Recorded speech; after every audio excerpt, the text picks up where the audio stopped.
Hey guys, I'm back. I'm Ashley Pickens here in Memphis, Tennessee. You guys, I have been in real estate since 2006. Been a real estate agent, a real estate broker. I'm also your auction mama. I auction off foreclosures at the courthouse here in Memphis, Shelby County, Nashville, and parts of Mississippi. But today's video is all about commercial foreclosures, right? On today's episode of The Plot Thickens with Ashley Pickens. All eyes right now are on the commercial real estate market, right? We all think that's going to be like the first card to fall, right? The first cookie to crumble. Y'all know what I'm saying. You know what I'm saying. So first of all, let me help you really quick, because I know a lot of people are like, commercial is in trouble, but why is it in trouble? So if you already understand what's going on in commercial, good for you. But for everybody else, you guys, look, I got you. So typically, when you get a commercial loan, okay, it's usually for about 5 to 10 years. Okay, that's typical. Now, when you're buying a residential single family home, the loan is like 30 years, right? 15 or 30 years. But commercial, 5 to 10 years. And if we think back, you guys, to like 5 years ago, I mean, that was like 2019. Okay, think about that. 2019. And then y'all think about what happened the next year. But think about business owners who got loans for commercial property in 2019. Here we are, 2024, and these loans are starting to mature. Okay, again, commercial loans, only 5 to 10 year period. Okay, so people got loans 2019. We all know what happened in 2020. Like I said, we don't even like to say the year 2020, right? That's like a curse word, right? So that's when all the sugar honey iced tea hit the fan, right? So think about that. You got a building, huge building. We got office workers. We got people coming in, sitting in their cubicle, right? Then boom, 2020 hit. What everybody do? Everybody went home. So now everybody went remote. Maybe we on Zoom into Loom, right? In the bed on Zoom is what we're doing. So nobody came back to work, right? Now, fast forward, here we are 5 years later. And usually if you buy a commercial building, they will refinance it at the end of that 5-year loan period, refinance it or whatever. Or sometimes there's like a balloon payment and you got to pay the loan off. But most people going to try to refinance, right? After 5 years, boom, do that. Now, in order to refinance a loan, banks want to see a couple of things. So think about commercial. They're going to want to see that you got some tenants. They're going to want to see some leases in this commercial property that you have. They're going to want to see cars in the parking lot, right? People coming to work, right? Angry because they got to come to work. You know what I mean? They want to see the grumpy faces sitting in their cubicle, right? You don't have that now. Everybody's at home in the bed with their camera off, right? So now these banks are going to say, I know your 5 years is up. We want our coins, right? Because we're not refinancing your empty building. And now your value is gone too, right? You don't have any money coming in. Your stores in the mall are closing down. Now it's all, y'all know what's in the malls when they start going downhill, the little thought stores and just, you know what I mean? You know what happens to the mall when they go downhill, right? So the banks are saying, no, we're not going to refinance you. You're not bringing any money in. Your stores are empty. Your people at home, right?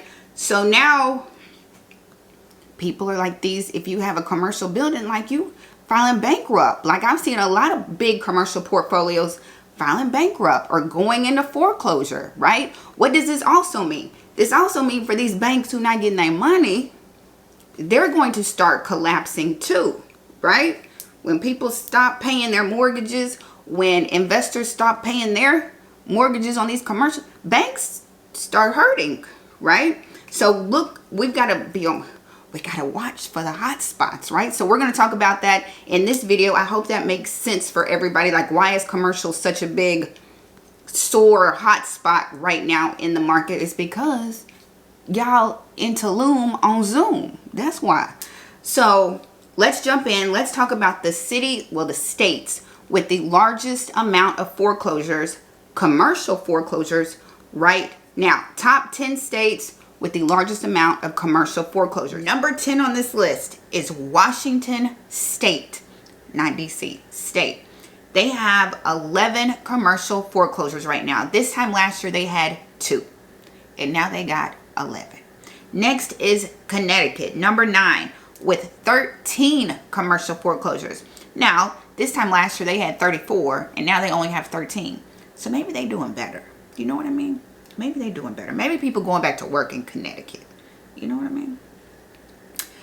Number 8, Arizona, with 13 commercial foreclosures. This time last year they had 14. So about the same. Number 7, Illinois. They have 16 buildings in commercial foreclosure. 16 commercial foreclosures. Y'all, that is a tongue twister. Number 6 is Pennsylvania with 24 commercial foreclosures. This time last year they had 18. Number 5 is our favorite state, Florida. Florida has 44 commercial foreclosures right now. This time last year they had 40. So y'all got some office buildings or commercial. Now keep in mind, like, commercial is office, retail, restaurants, could be storage facilities. Commercial encompasses a lot of things. It's not just these office buildings that you see downtown. And y'all, every time I look up, it's a restaurant closing, especially here in Memphis. Like, we've had some major restaurants close here in the last month. That's been, look, Cheesecake Factory just moved out of Memphis. They just shut down last week. We don't even have a Cheesecake Factory anymore, right? So Florida was number 5 with 44. Number 4 is New Jersey.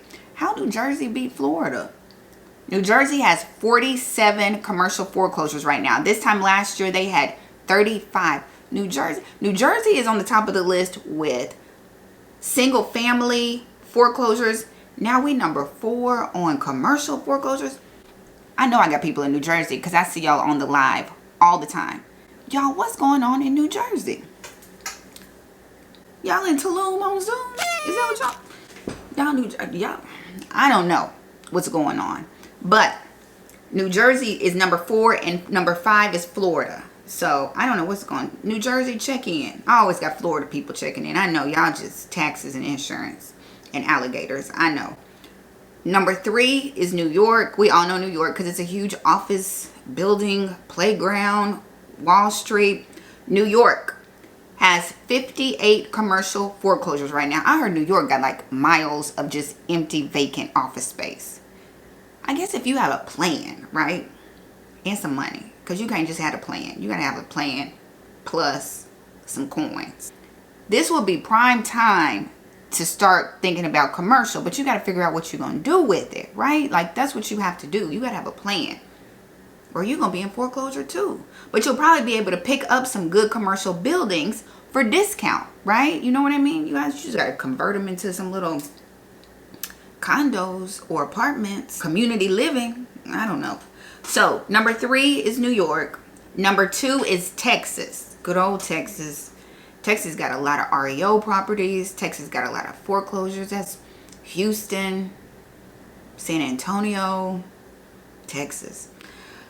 Texas has 70 commercial foreclosures. This time last year, they had 35. So that is a change of 100% in a year. Year over year increase is 100%. And number 1, nobody's surprised, the biggest state on the West Coast, California, with 214 commercial foreclosures. Golly. But I mean, California is a huge state, right? 214. Get this. This time last year, California had 55 commercial foreclosures. They got 214 right now. That is a year over year increase of 289%. So that's your top 10 states with the most commercial foreclosures right now. If y'all live in any of those states, check in. Don't check in from Tulum though. I know y'all be business on top, bed on the bottom with your blazers and your pajama pants on. I know. That's why y'all don't want to turn your camera on, right? Camera off and audio is on mute, right? Because you don't want to let them know that you're in the airport rolling your luggage, right? While you're on Zoom. I understand. I understand. Like, what, you know, when things like this start happening, I'm always like, okay, so what do I need to watch for? We got to watch for these banks. They said like 70% of commercial loans are held in local banks, local or regional banks. So I'm like, ooh, which banks are these? Because we already saw Silicon Valley fall. What? Republic fell. So let's, because I'm your auction mama and we're going to dig a little deeper, right?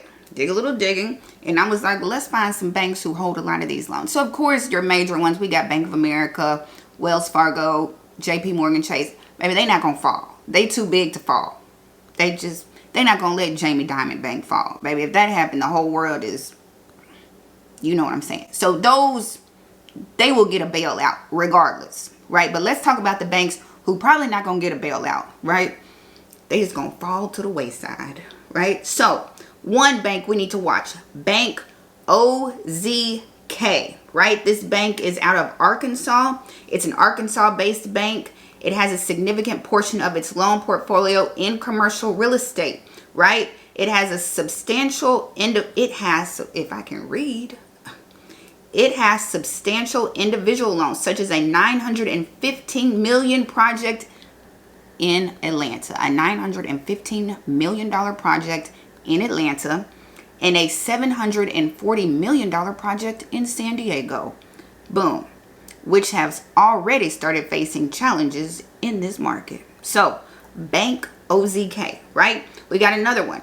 First Merchants Corporation. Y'all bank with, look, if you banking with OZK, First Merchants, if I name this list, you might want to try to move your money. You know what I mean? Or at least only keep $250,000. I know all of y'all have millions of dollars, right? But only have your $250 in the bank, right? You can put the rest in a shoebox in your closet. You know what I mean? So, just be mindful. Because look, every time they mention my bank on the news, they doing layoffs and all that kind of stuff. I'm like, not my $20. Let me make a withdrawal, right? So, First Merchants Corporation, based in Indiana.